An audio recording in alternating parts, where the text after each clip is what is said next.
all.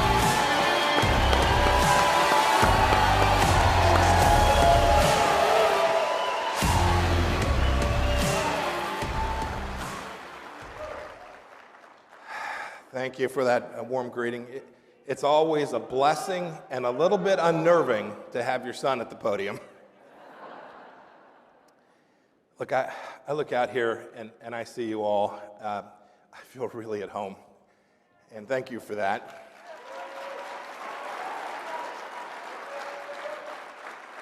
Last year I came here as America's 70th Secretary of State, President Trump's Secretary of State. And before that, I was here as a member of Congress from South Central Kansas. Yeah, go Kansas. But this is different. This time's different. In the last few months, we've been called clowns and deplorables and ignorant and rednecks.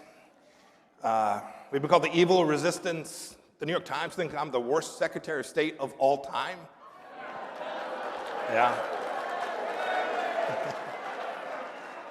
Yeah, since I last saw you, the Chinese have sanctioned me. The Iranians don't think so much of me either. But I'm proud of our fight, and I'm proud of our accomplishments, and that we have truly upended the status quo.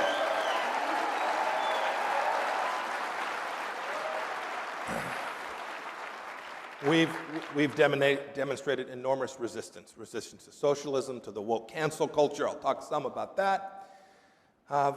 We've resisted seeing our liberty and our freedoms slipping away. This is a noble, worthy fight, and we're in it.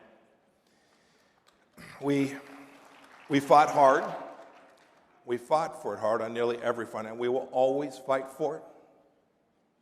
I remember when they were calling us disruptors and that said they were against the establishment. We said, of course.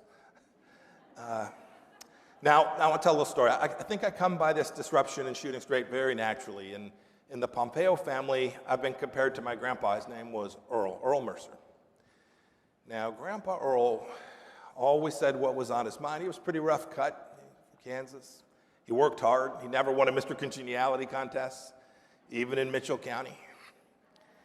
But when the going was tough, you wanted Grandpa Earl around.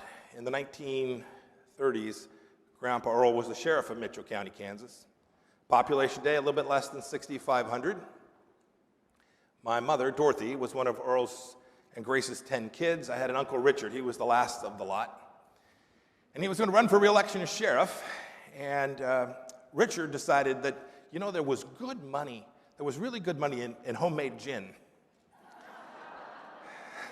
So he built a still in the basement bedroom. Everything was good. Both the campaign and the bootleg business, all good. Until a still exploded in the basement. It blew up the basement and the campaign. Grandpa Earl was a one-term sheriff in Mitchell County. He moved his family to a little further south, where he raised my mother in Wellington, where he opened a pool hall. How's that for going from sheriff to the pool hall operator? Best chili in Kansas. I tell that story because I think there's a couple things that those of us who believe, those of us who've been part of the conservative movement for so long, can learn from this. First, he was a great sheriff, and he was regarded as such because he never tried to be anything he wasn't, and he was never afraid to tell people the truth. He did what the people of Mitchell County expected of him. He respected them. Second, the lesson from the gin problem is that plans change, things happen. We don't always see it going exactly the way we want, but we should never give up. We should always be true to ourselves, and we will succeed at all of it if we do. Grandpa Earl knew, too, that facts mattered. So today I'm going to arm you with some facts, some accomplishments from these past 4 years, how we protected every one of you and our great Bill of Rights at every turn. And what's good news today for me is when you're a diplomat, when you're the 70th Secretary of State, you have to stay in your lane. I don't have that. I'm not a diplomat. I'm going to let it rip. So look.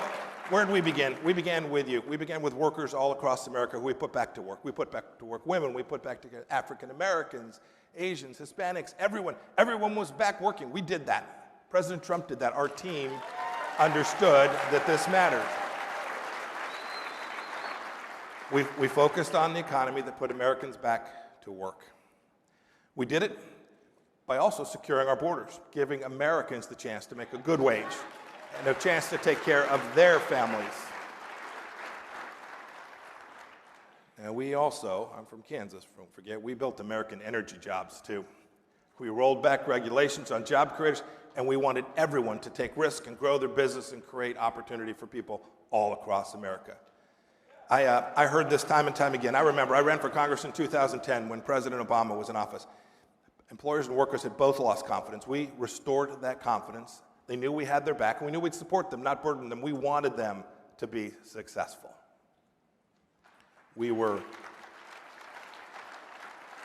The hallmark of our work here in America was that we were bold and fearless.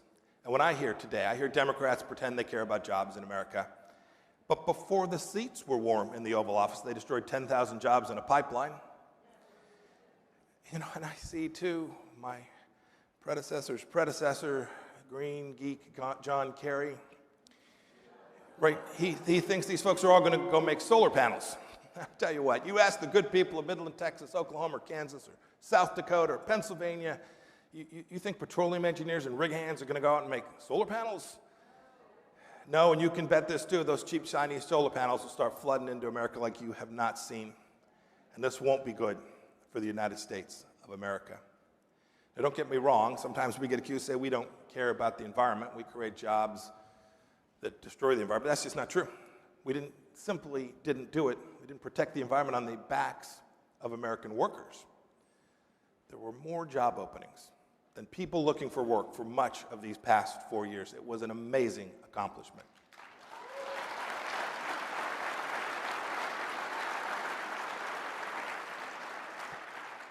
And when the Chinese wanted to come steal your job, we just said, no way. 40 years, bipartisan, Democrat and Republican, 40 years of failure. Letting made in China crush us was going to stop. We demanded fair and reciprocal trade. Never forget too, China depends more for us than we do on them. President Trump understood that, our foreign policy understood that, and we protected the American worker from the Chinese Communist Party's predation on us here in America.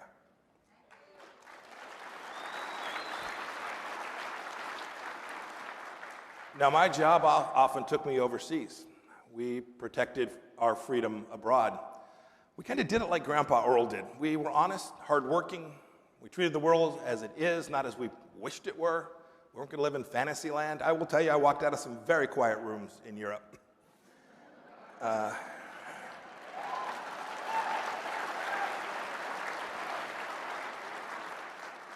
We had a restrained foreign policy, but when the time came, when the situation so required, we led. We came hard. We came heavy. I sent messages repeatedly to bad guys around the world that if you touch an American, you'll pay dearly. Now we all know that strength deters bad guys. Weakness begets war. And we want to stay out of wars. And we did.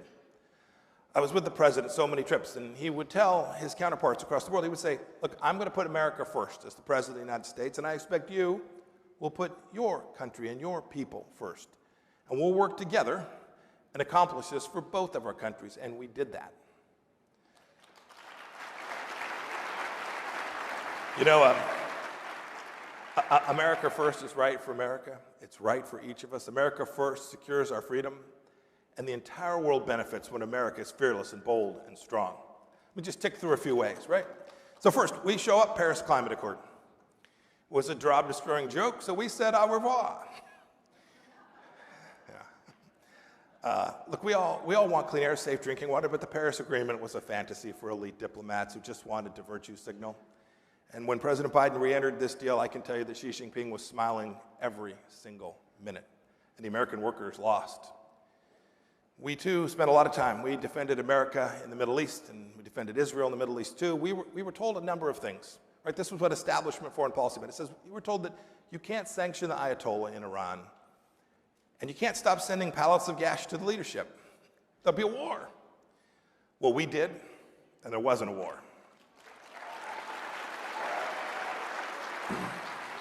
We were told you can't move the United States Embassy in Israel to Jerusalem. There'll be a war. Well, we did, and there was not a war.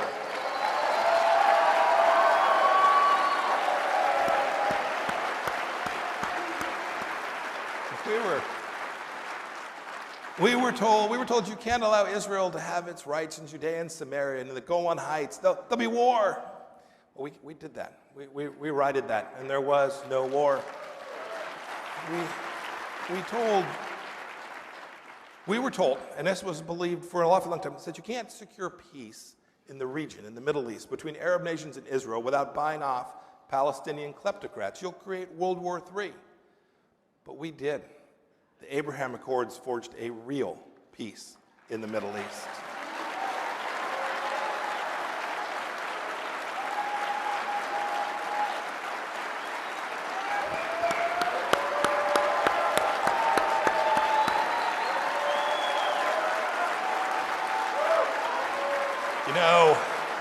Thank you.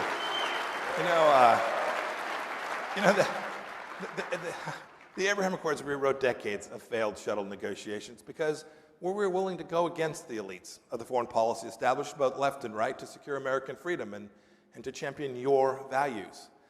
It's unfortunate. It looks like the new Team Biden, appears to be headed back into appeasing Iran. This will be a disaster for the United States of America and a disaster for the region as well. I remember, too. President Trump sent me to Pyongyang when I was a CIA director to meet with Chairman Kim to prepare for the historic summit that was ultimately held in Singapore. You all remember this. We threatened fire and fury. We threatened fire and fury not to go to war, but to deter it, and deter it we did.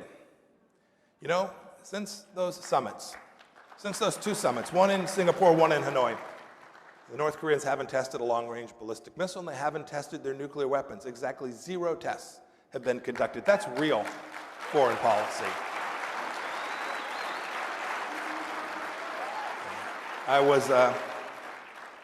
It was humbling, too, because it was the second trip, I had the chance to bring home American hostages from Pyongyang, 3 men at 3 o'clock in the morning.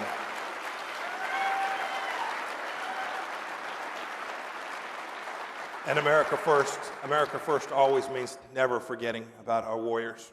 There was no greater honor, too, than the fact that we brought back other Americans like Pastor Brunson, who stayed in Turkey, detained wrongfully for just far too long. And we brought back so many remains of our fallen in Korea as well. This was amazing and right, and America first.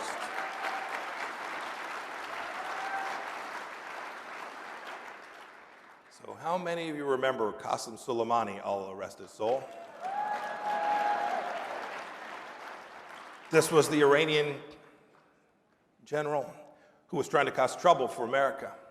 He was on a mission to harm Americans, but we were a few steps ahead of him. So in the end, he didn't cause trouble for Americans or anyone else ever again.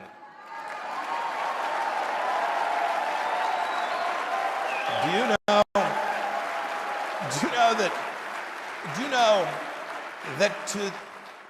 know that to this day, most of the liberals and most of the folks on Team Biden still won't acknowledge that ridding the world of an America-hating terrorist was a good thing.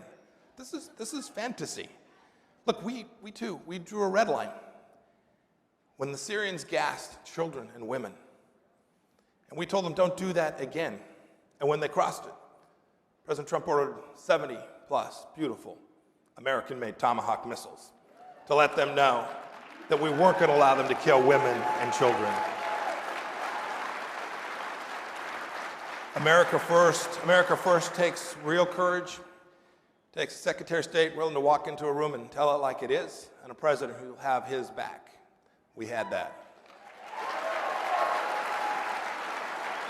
Speaking of backs, I hear President Biden saying, America's back. Back to what? So, right, back to pallets of cash to the Ayatollah so he can build missiles that threaten us? Back to apologizing when Iranians tell our soldiers and sailors to take to their knees at gunpoint?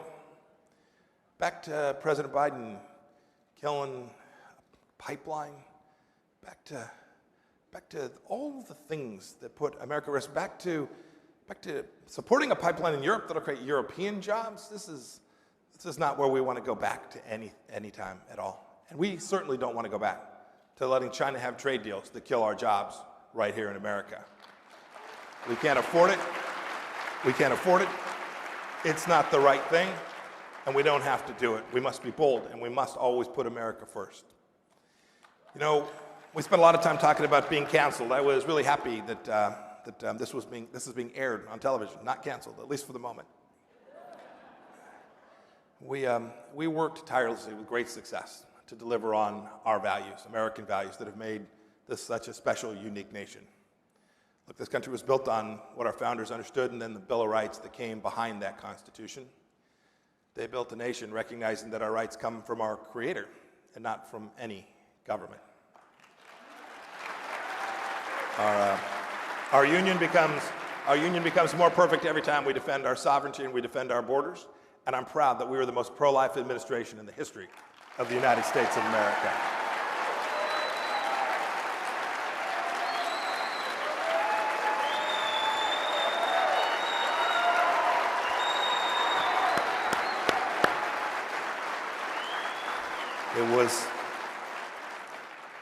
It was my job to deny that any taxpayer dollars from any hardworking America ever went to perform an abortion any place in the world, and we promoted adoption everywhere and always. And don't forget, too, President Trump appointed an awful lot of judges that understand the words life and liberty and that words that have real meaning. I worked with the Mexican government, my counterpart, Foreign Minister of Mexico and its president, to secure our borders. We worked hard, too, to make sure that drugs and other things didn't traffic across that border, and that meant, too, protecting your right to own firearms. Our Second Amendment matters. It builds communities, it builds strong families, and it makes sure each of us has the right to defend ourselves precisely as our founders intended. You know, I'm always stunned.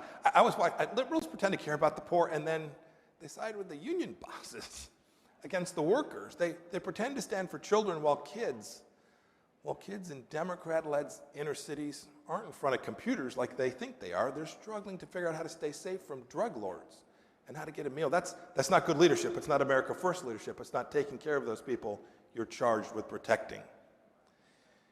And we need to get every one of our children back in school. And we need to get them back in now.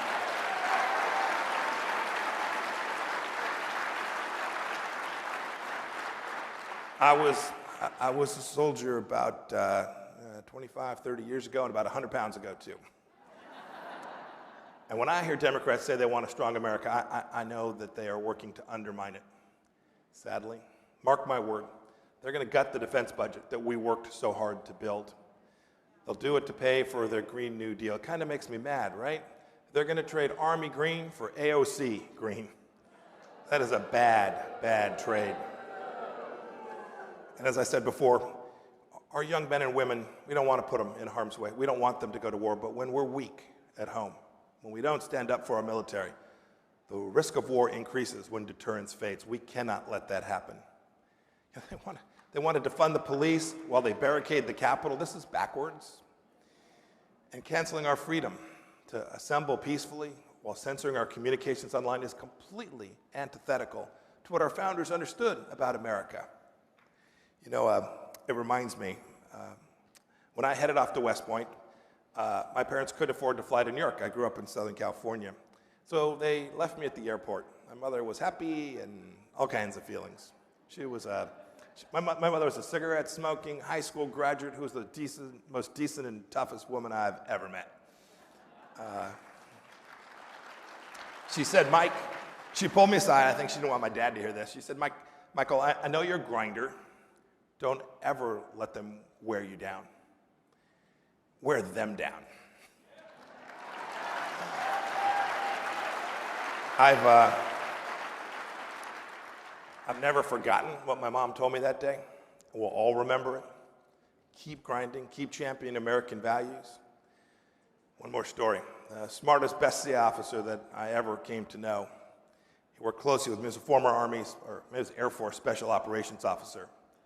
I'd ask him about someone who was working on our team, and I'd say, what do you think of him, or what do you think of her? And he'd say, love that guy, pipe hitter. You know what he meant? He meant that person got stuff done. They were a grinder. They kept banging away. You all know these 4 years are going to test us. I need each of you to be a pipe hitter. Get stuff done. Keep grinding. Be a pipe hitter. Be a pipe hitter at church. Right? Be a pipe hitter at church. Be a pipe hitter at your PTA meeting. Don't let them bring crazy into your classrooms. Be a pipe hitter at your VFW. Lead the team to continue to support our military warriors. Be a pipe hitter.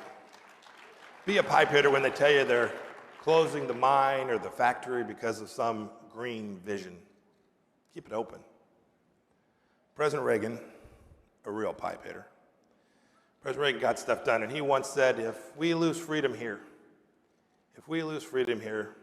there is no place to escape. This is the last stand on earth. I saw that. I saw that as your Secretary of State as I traveled all around the world. And I am confident that he was right. I am confident that the American star will shine across the heavens so long as we keep a proper understanding of our God-given rights at the center of who we are, and we keep up our quest to secure our freedom for our own people and for all of mankind. I'll be with you in the fight. God bless you, and may God bless the United States of America. Thank you.